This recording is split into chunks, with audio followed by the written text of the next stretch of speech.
Welcome back, everybody, to episode 12 of Right to the Source. My name, as ever, is Robin Harrison, and I'm here with the Statler to my Waldorf, Mr. Ed Birkin. Ed, how the devil are you? Over the past week, I've been doing a lot of home improvements, cleaning, fixing stuff, along with the usual work. What have you been up to? I've been conducting an on-site market research in Italy. How was the holiday? It was very enjoyable, thank you. Excellent. Yes, but, a lot of market research being done as well. In the Abruzzo region, Lovely. where I can tell you, in case you're wondering, that, for example, horse race betting turnover in Abruzzo was 7 million in 2022. Wow. And are there a lot of betting shops by the swimming pool? Is that where they're generally found? Well, I don't want to go too much into about the research element of it yet, as we're going to talk about Italy later in the podcast. But no, there were. I was in a more remote area, to try and understand how the rural gambling situation works. Because it's easy to go to, Milan, Rome, and go into a betting shop. But I don't think that really helps you understand the culture. Okay, that's an interesting approach. Go and do market research in an area with none of the components you need for the market research. But let's talk about that later, because you're very keen on introducing features and structure to this podcast. Well, features, yes. Structure, I think we're still struggling on. Yeah, structure is still a bit it's a bit fluid. We're more like a gas than a solid at this point. But we do have a new feature to throw into the mix, which we mentioned last week, and you artfully breezed past it because you hadn't prepared. But this week, let's introduce Stat of the Week. So, from the latest H2 weekly update, what is the one figure jumped out as you as the most interesting that you can share with our beautiful listeners? Well, if we were doing stats on the week based on that, then it would have been good to have a heads up so I could have read what my team put out while I was away doing my market research. So I've got a stat of the week related to the Panama market, as that's one of the ones that the random country generator pulled out. So Panama, which introduced regulated onshore online gambling in 2021, they have, they're showing decent growth now in it, but from a very small base, obviously a small country. But the average online regulated GGR per capita in Panama this year is forecast to be $8 US. Now, if you compare that to Brazil, that's $48, Mexico, $27, and Italy, I found out from my market research, is $118. Wow. So that just goes to show what a nascent market Panama is, and I think that's largely to do with, I think a lot of it is the supply, and it's something that we've touched upon in a roundabout way in a few other markets, such as why is the offshore bigger in Colombia than it is in Peru, and it really does go to show the number of operators you have in the market, and we also talked about this with the New Zealand regulation of being limited to the iGaming and etc. And the number of operators does make a difference. Now, doubling the number of operators isn't necessarily going to double the size of the market, but if you have very few operators, be it through regulation or be it through it just isn't seen as that big a market or that attractive a market to be worth going into, then you do end up with a much smaller market size. Okay. And before people kind of run on this and go, oh, that's regulators, therefore should restrict operators, and therefore because they don't want too big an online market, obviously you're still getting players going offshore. So that is purely the onshore market being restricted, not saying the total market size. So that's an important caveat to make. But with the Panama market, the first thing that jumps to mind, I think it was when they put out maybe their kind of Q1 results. Codair Online talked about ramping up in that market, and that was essentially a direct consequence. They linked that to pulling back in Colombia following the introduction of new tax. So obviously Panama's a relatively new market, so it's relatively immature. I think it was 2019 as far back, if I remember right. They removed a 5.5% tax on player winnings. So with tax ramping up in countries such as Colombia, potentially Brazil, do you see that benefiting these smaller markets? Yeah, I think it makes it more attractive for relatively, I suppose, for the operators. But the fact is, when you've got a market size just the scale of Brazil, Colombia compared to Panama, I think it's going to be pretty niche who gets licensed. And it's easy when, as an analyst, you used to focus a lot on new regulation, and all we focus on really is the tax rate. Obviously, if there were certain things like complete curveballs, such as the Germany only allowing online slots for commercial operators with a €1 maximum limit, etc. Huge spending limits. But I think when you look at operators, there's a lot of nuances to the regulation about how easy it is for them to enter the market. Do they need local presence? How the systems need to be set up, reporting that we sometimes, as from my side, industry commentators, rather than being down in the weeds as an operator, you kind of probably ignore a little bit. So again, if it's easy to go in, as an example, not saying they should do this or this could even work, but if they said, right, the legislation, all the technical requirements, etc., exactly the same as what you need for Buenos Aires, then you'd assume that anyone who has a Buenos Aires license, because we talked about maybe other provinces in Argentina doing that, the smaller ones, so that the bigger operators, the likes of the Bet365s, Betsons, will go into all the other provinces. And why wouldn't you just automatically do something for Panama? Now, you wouldn't just have a skin site. You'd probably need to be a bit more localized, but same language, etc. Well, Panama's probably English language, but you have the Spanish version, etc. And yes, it would just make people more likely to kind of get licensed there. So there's a lot of nuances to the legislation that is more than tax that we perhaps don't really take enough account of, especially for smaller markets. Okay, that's interesting. But I suppose you could also argue that in Europe, with like the Baltics, for example, these are all kind of like relatively small markets, but they do provide kind of incremental gains and new growth. Do you think that factors into operators' thinking? They can say, well, this is kind of like, a new revenue stream. Like the bigger markets are maybe more challenging, but we are adding these kind of, marginal gains, to use David Brailsford's favourite phrase, to create that almost kind of like sense of growth or sense of progress. For the bigger operators, I don't think so, because it just doesn't move the dial at all. And I think that's why we've seen in Eastern Europe was largely ignored by a lot of the traditional larger operators. And it's why you've seen the likes of, Betano and Superbet and others gain such, momentum by being able to operate in these markets, that there was possibly less competition for the more established guys initially. And then really grow the base, and now they are, huge competitors to, the people who've been around for 20 plus years. So I think, local operators, the likes of, you talked about Cadero Online, again, they're doing well and growing well in Mexico and Spain, and they've got Colombia. But pulling back from Colombia, given their relative size, then something in Panama is going to kind of add incremental growth that is probably noticeable to their financials. You look at someone like Flutter, if they could have 100% of the Panamanian market, and no one's probably going to realise. A bit like the only US operator that I can really think of off the top of my head that is really in LATAM in any meaningful way is Rush Street Interactive. And that's because they don't, you look at them and you look at their US revenues and you're like, okay, LATAM makes a difference. Again, like DraftKings, kind of Flutter are in Brazil. But I think if you look at some of those, like BetMGM are as well, in fairness. But it's just not. It's just these kind of markets, Brazil aside, are just so small that it just doesn't. You look at a percentage point difference of hold margin in the US, and that's going to make much bigger difference than what Panama does in 6 months.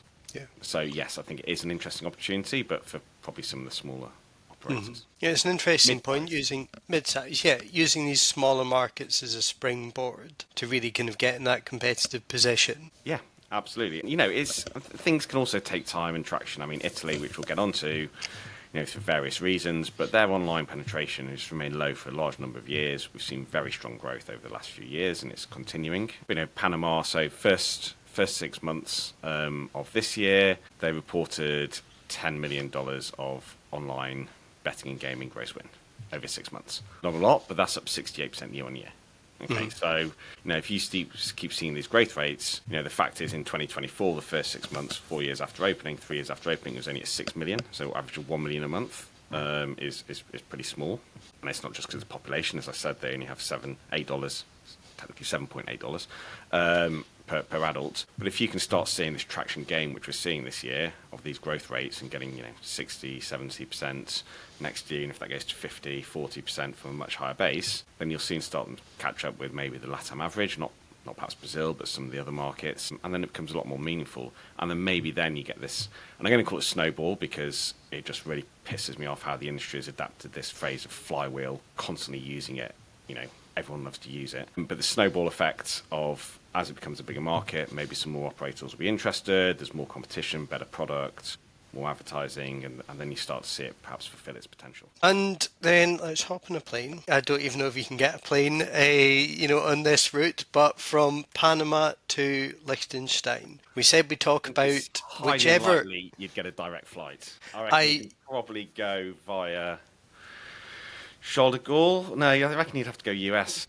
I reckon you'd have to go US, then Lisbon, London, or Amsterdam, maybe Paris or Frankfurt, and off to Liechtenstein. Yeah, or you could fly to the US and then get a direct flight. You reckon direct Potentially. flight from Liechtenstein to the Probably US? to Switzerland, and then you could probably drive. Yeah. But getting away from travel arrangements, I know you're a big fan of travel, judging by the number of business trips you've been taking this year. We're a global consultancy, Robin. It can't all just be done from Bristol. You're Mr. Worldwide. You're Pitbull. Well, what? Global? Mr. Worldwide? Worldwide. Well, Pitbull. what's Pitbull? Isn't he a rapper? Yes, Okay. he calls himself Mr. Worldwide. Slightly out of my genre. I think we need to air more back towards Christina Aguilera. Okay, right, So, so actually, shout out to talking about great musicians. Ozzy yeah, Osbourne unfortunately passed away this week. yeah, that's a sad one. Yeah, I mean, And like we what? didn't mention his name, so we can't be blamed for this one. Yeah, that definitely helps. But incredible career, incredible legacy. I mean, it was and weirdly kind of universal growing up. Like guys who were into well, maybe not Pitbull because I don't think he existed at that time, but kind of like rap music, all that kind of stuff. Like growing up in Glasgow, kids loved Ozzy. Yeah. Sabbath, a incredible band. But I'm not sure he ever played in Liechtenstein. He says, You know what? I mean, it's potential. I'm actually gonna. You keep talking, but he did do a concert on July the 5th, I think it was, for charity, which raised a load of money for charity just before he passed away. yeah, in Birmingham with like an incredible lineup, but that doesn't have much to do with Liechtenstein. He says No. desperately clawing his way back to the Liechtenstein gambling market. So it feels very much so unless there's been a development that I've missed, there's essentially a moratorium on applying for online licenses until 2028.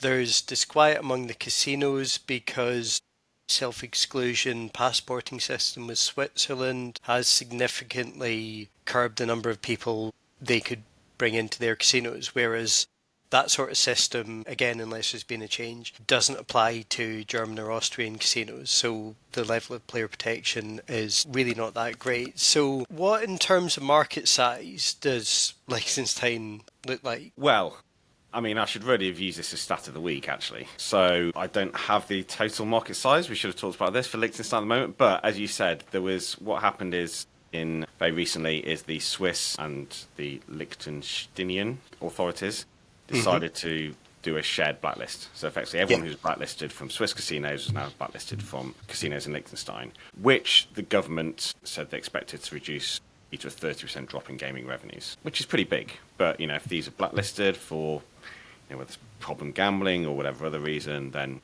they're the people you don't necessarily want in the ecosystem anyway. However, within 2 weeks, it actually led to an 85% drop in gaming revenues. Which they've estimated is going to lead to a €50 million annual gambling tax revenue decline. And there's already, in February, LV Casino in Action was the first one to shut its doors permanently, and they're expecting others to do so as well. So this is a huge thing that they're now asking the government to look into, because if the market stays down 85%, then there's not going to be many casinos left. I mean, like in terms of that overall market, I mean, like how many casinos are there? Because obviously it's quite a small country, so I imagine it does rely on, kind of like visitation from other places like Switzerland, like Germany, like Austria, to really kind of function. Yeah, it does. As you say, that's exactly right. So it does allow, it does rely on other people to be coming in, and the taxes. So we could probably work this out actually, because tax in Liechtenstein is 40% for large casinos, 35% for smaller casinos. So let's say 40% overall. So 50 million, 40%. That's a reduction in revenues of 120 million. And if that's because it's down 85% and gross that up, then ballpark, that's from exact, but it's about 150 million euro market. They're kind of saying. In fact, 120 over 150, I think, is 85%. So yeah, so 150 million euro GGR market. They're saying they're going to lose 120 million of that. So I think there's kind of 6 casinos in Liechtenstein, And yeah, as you say, the issue is that blocked players are still allowed to play in Germany, so they're moving to kind of casinos, just across the border from that, and that's where they're losing it. So these foreign players are now, Austria, Germany, going to those ones rather than Liechtenstein. So, it's not stopping anything. It's just a shift away from the Liechtensteinian, if that's how you say it, casinos to the German and Austrian ones. Can I just say that was some really impressive maths? Well, it's not quite right. I mean, it's ballpark, right? But let's see, 120 divided by 0.15. Let me just get my calculator. I think it was slightly out. 120 divided by 0.85. It's 141, not 150. But yeah, I said still, it was ballpark. Yeah, still really impressive maths. Well, thank you. That's the nicest thing you've said to me on this podcast, and we're in episode 12. Yeah. I'll think of a compliment for you soon. Oh yeah, give it a few more weeks. See if you aim for episode 20. Yeah. Well, we'll be in your new house by then, if you've actually managed to finish all the restructuring and stop it falling down and all those huge structural issues that you've got going on. I don't have huge structural issues in my house. But congratulations on your new house, Robin. Thank you very much. It's very kind of you to say. Look at you. Look at us. Very stressful time to moving with a young child. For a minute there, I thought we were almost turning nice in this podcast. Then you brought it back. Appreciate that. It was getting weird. But let's stay in Europe. Similar to what we did when we talked about the US and Florida and France, let's do what I did in my holiday special on Italy. So you mentioned the Abruzzo region with its horse racing, relatively small horse racing revenue.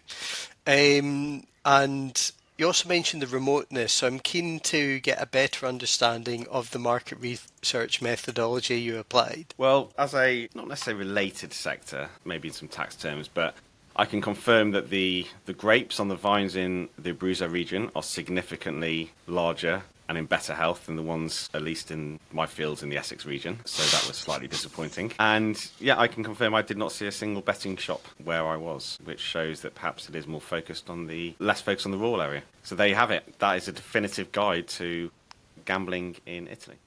But just staying in Italy, I mean, looking at that market, you mentioned earlier that the online component has been growing strongly in recent years, and obviously we've had the new concessions issued this year, and I think was it 46 in total? That's your bag, Robin. I'm sure there's an IGB article about it somewhere, so let's go with 46. Yeah, something like that. Okay.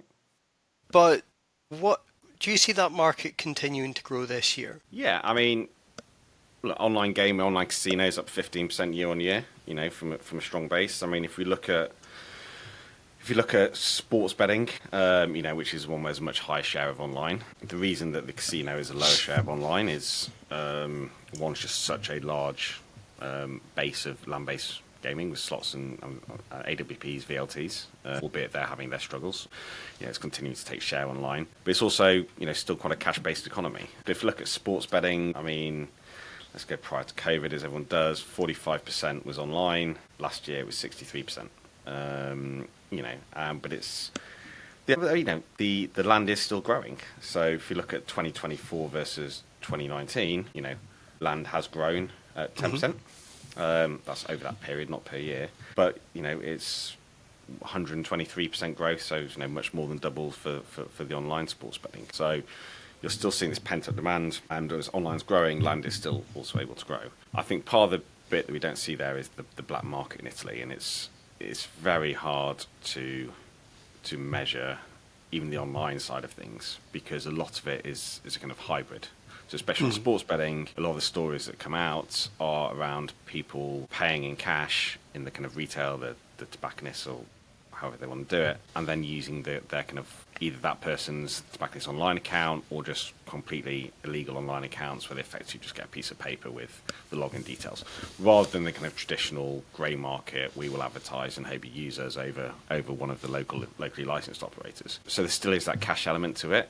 So a lot of this is kind of almost a hybrid land online, and that makes it very difficult to track. So on our numbers, where we're seeing very low illegal online market revenues, it's because there's a lot of this hybrid nature, and a lot of it's hidden and word of mouth and to be honest, don't say would I, but according to some people, organised crime-backed stuff, and it's it's a very difficult market in that respect. I know there's been a crackdown on that, and I think that's probably why there's been some of the strong growth in the onshore things for crackdown against this kind of offshore activity. Okay.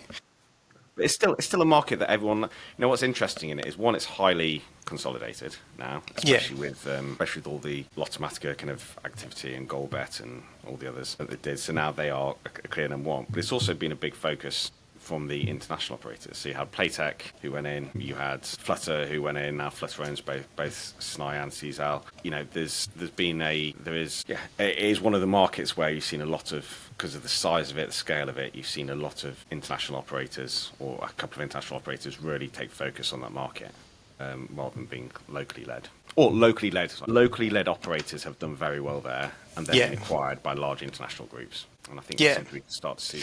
We haven't seen it happen as much elsewhere, in fairness, but it is something that potentially could happen elsewhere. I mean, there's very few other markets in Europe actually where you can see that kind of having been done. Sort of sense. And we are coming up on time. I think we've been ridiculously disciplined in this episode, even with diversions into Aussie and Pitbull. And the last thing we have to do is to choose next week's markets using a random number generator and hoping that it lands on a slightly bigger market than, just to be clear, nothing against a Panama or Liechtenstein, but I'd be interested to have some of the bigger markets to talk about. If it lands on a bigger market, which is pretty much going to have to by the law of averages, then it's going to seem as though this is somewhat planned. So I actually hope it's a smaller market.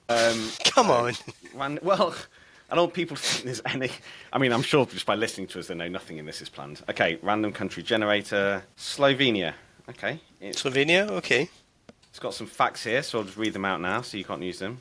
Capital, Robin, is? Is that Ljubljana? Yeah, looks like it. I'm glad I couldn't say it, so that's why I asked you. Population, nearest million. I wouldn't have a clue. 8? 2. Language. Slovenian. Yeah. Currency. It's not florins, is it? Euro. Euro, okay. And the national flower is the red carnation. The national dish is veal and buckwheat dumplings. Quite nice. I'm not sure about buckwheat, but okay, so Slovenia, and the next one is next random country. You know how I said the law of averages would mean that it has to be a bigger one? Belize. 400,000 people. Should we skip that one? I don't know. Do you have data on Belize? No. Yeah, let's look for something different. Okay, this is bigger. Chile. Yeah. Let's do Chile. That's an interesting one. I think we've touched on it before, but yeah, let's do Chile. Okay. Quick fire. Capital. Santiago. Language. Spanish. Currency. No, Peru's sol, so it's actually pesos. Chilean peso. Good. Yes. I mean, the national flower is a La Pagueria. National dish, pastel de choclo. But the population. I'm not good in population, so you may have noticed. I thought Slovenia was 4 times bigger. Let's say, just thinking where it is.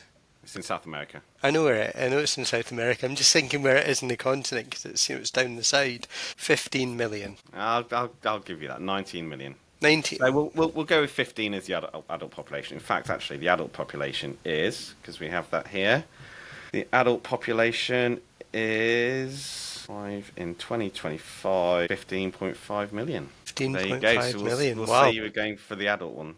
And actually, it's 15.47, so rounding down to 15. Well done, Robin. Yay. And that is now most of our stats for next week done. No, We can definitely find some more than that. There's definitely more going on. So we are forgotten the first one now. The first one is Slovenia. The second one is Chile. And Chile. So next week, join us when we will be talking about Chile and Slovenia. And we will also have a stat of the week based on the HG data that I didn't realise we were doing. Yes. Next week, Ed will prepare. I don't think he's got a holiday this week. I'll need to double check, but assuming that he doesn't, he should have time to prepare for that. So, and Robin will also provide a very quick overview of the most interesting news story to go on the most viewed online gambling news platform, Gambling News Online. Yes, I will. Yes, I will. I've got an excellent team who are doing great coverage of the market on both sides of the pond and stretching down to LATAM.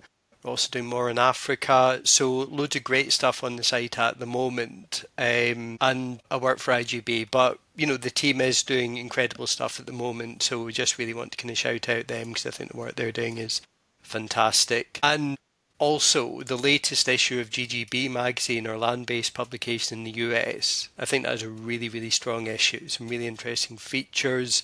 So, igamingbusiness.com, ggbmagazine.com, go and have a look, see what we're up to. And And with that, another fact of the week, because we've done stat of the week, fact of the week, because you haven't prepared. I'll save you one. Italian weddings, yeah, really long. Not the yeah, wedding bit, it was in the whole celebration, and the amount of food is ridiculous. And it'd be helpful to tell English people that the first course that involves 12 different stations isn't the whole meal, and that it's quite normal to get served main course at 1:30 in the morning. Yeah. wow. That sounds like a great wedding. Wonder if obviously if you dressed appropriately, like a pair of pink trousers wouldn't be a good idea for a wedding like that. If you had pink trousers that you could pull off, not as in pull off as in remove, but as in, able to pull off the look, Velcro down the sides. then I think it'd be a strong look at a wedding in the Abruzzo region. Yeah. Yeah. Well, Hypothetically. hypothetically, you heard it here first. If you're going to a wedding in the Abruzzo region, wear pink trousers. And with that, we will bid you all farewell. We'll be back next week talking about Slovenia and Chile. This has been another episode of Right to the Source with Robin Harrison and Ed Birkin. See you in the next one.